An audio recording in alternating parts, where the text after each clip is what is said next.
When you think of sports, you probably think of an organized event, possibly including balls, referees, and just pure testosterone-filled action that when the game's over, they all go into the locker room, they dab each other up with their cocks, have a little sword fight session, smack each other in the butt with wet towels, and then have a group shower where someone accidentally drops the soap and then they all...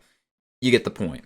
And I gotta tell you, I found a sport that is just pure testosterone to its core. The definition of testosterone is this sport right here. It's just testosterone coursing through their veins, purebred testosterone. I know you can't tell, but I'm overflowing with joy right now getting to talk about my favorite sport. The sport that I'm bringing to you like a Jehovah's Witness knocking on your door, telling you to let me in now because I have to discuss this with you, is extreme ironing. It could not possibly get more manly than extreme ironing. This is the definition of men doing men things. And my goal as an advocate for extreme ironing is to get everyone around the world to truly know that extreme ironing is a man's sport. The manliest sport of them all. Football, basketball, get that weak stuff out of here. Extreme ironing is where it's at. I want extreme ironing to make a comeback. It's kind of out of the public eye right now, and I want this to become a mainstream sport. I want this to be an Olympic sport where they give out gold medals for the most extreme of ironing. This is not a joke. You may think I'm joking. You may think this is satirical. I am 100% dead serious. I will pull my cock out on camera right now if it meant that extreme ironing would become an official Olympic sport. I am dead serious. Whenever God put us on Earth and put the sports evolution update into our human genes to where we could have the capabilities of inventing and playing sports, this is the sport that he put at the top of the list, but his son Jesus, that idiot, deleted it off, and for some reason it's now at the bottom of the list. He messed up bad. He's got to redo this patch. It's got to get fixed sometime soon. I'll take this letter straight up to heaven. I'll find the stairway to heaven. I'll walk straight up there, march to the front desk, and slam it on the table and tell him I need extreme ironing up to the top of the sports list immediately. Now that I'm done teaching you the Word of God and reading from the scriptures of where he mentions extreme ironing as the only sport that should exist, I'm going to show you a video of extreme ironing. A couple examples, if you will take the time. Look at that. Look at that. This does not make you happy? I mean, look at that. You get some smooth clothes and you get adrenaline coursing through your veins where you feel like Superman. Look at that. Doing tricks like a tech deck, you just flipping around your hand, ironing stuff. What's not to love about this? Look at that. Canoeing and ironing? How is it even plugged up? Ironing while going down a cliffside? That's so cool. It's like a cartoon. You would never think that you would see this in real life, but here it is. Extreme ironing. Look at that, in a field with cows behind them. Going down the street on a car? Going by a school bus? Extreme ironing. Of all the sports in the world, this one must be one of the weirdest. Extreme Take that back. ironing. Take that back now. Look at that, in a tree ironing. Rock climbing Brit Phil Shaw, otherwise known as Steam, claims to have invented the pastime when he came home to find a pile of ironing and decided to take the boredom out of the domestic chore by doing it on the edge. Look at that!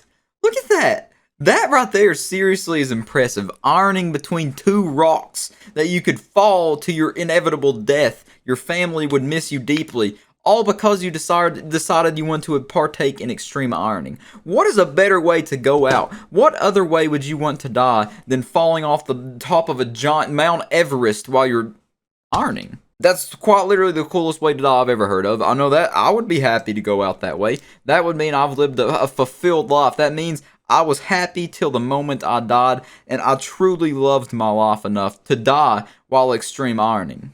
Phil Shaw. This right here is the man that truly turned me on to extreme ironing. He is the one that has gave me this aspiration in life to want to keep living and want to just become the best extreme ironer I could ever be. They need to make a comeback. They need to start making extreme ironing competitions. I will watch every single one and react to it, everything in the book. I'll live stream it. They just need more extreme ironing. They need live extreme ironing events, tournament style, head to head with judges and everything. I want the America's Got Talent judges to judge extreme ironing competitions. That is a perfect we would be living in a perfect utopia if that would happen. We would have no need for Rule 34, hentai, the new Samsung Sam Girl. We would have no need for any of that. we would never be horny. We would just be adrenaline-fueled junkies, fueled by testosterone, extreme ironing all day long.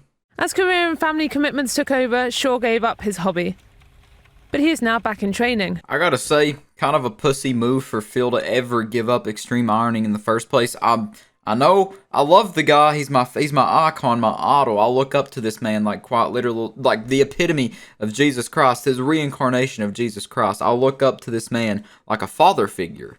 But kind of a pussy move to back out of it for family issues and stuff. Come on now, what are you, an extreme ironer or a pussy? And if Phil ever sees this, I'm joking, completely joking. I would love to partake in extreme ironing competitions. Don't hate me. And they mentioned in that video how there's only been one extreme ironing competition, and this is that competition we're going to look at. Look at that. This is a truly sacred and ancient art form it's very beautiful to watch when done correctly. You got these people doing it on the water, many different types of ways and whatnot. Then there's this lady defying the laws of physics, doing it upside down even on a rock wall. That right there, they were doing the 69 technique while simultaneously ironing, and that's downright impressive. One of my personal favorites from the World Championship in 2003, I believe it is, right around when I was born.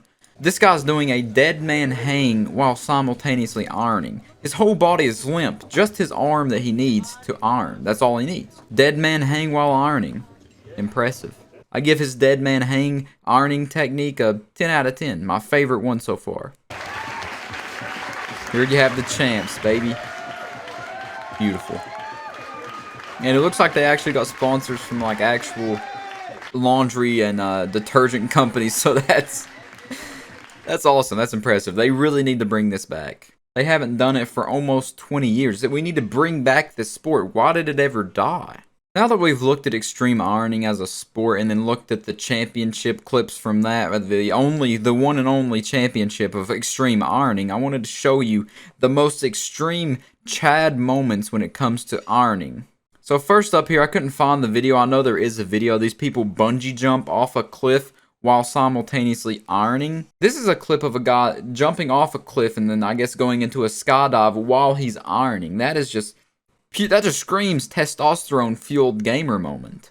And to top it all off, the guys with the biggest balls of them all, they went skydiving while extreme ironing. So they're jumping out of the airplane. I had to mute it because it's very copyrighted audio and I don't want this video to get blocked or something, but this guy has like a snowboard on his feet while they're skydiving, and they turn this snowboard here into, guess what? Drum roll please, you guessed it, an ironing board. His friend comes in here with the iron, the special iron that he's had crafted for aerodynamic purposes, and now he's going to iron that baby while they're going down to the ground at very high speeds. That is the most impressive, hands down, single-handedly impressive feat of ironing I could ever imagine. If that does not get you the ladies, nothing will. Look how happy they are. That is the true definition of they've made it. So that's all of the extreme ironing we'll be looking at today. That's quite literally the only examples there really is, except for some obscure ones that people's tried to recreate. Nothing impressive, nothing worth watching, nothing worth pulling my pants down over and going to town, but they need to make a comeback. If I had the money, I would invest into it. If I ever do have the capabilities to restart this sport, you better believe I'm going to do it. So if someone doesn't do it before me, you better believe I will start my own extreme ironing tournament and league and make it a whole big deal. It'll be the best sport in the world, the #1 sport in the world by 2050. Mark my words. And I guess that's all I have to say. I'll see you next time. Peace out.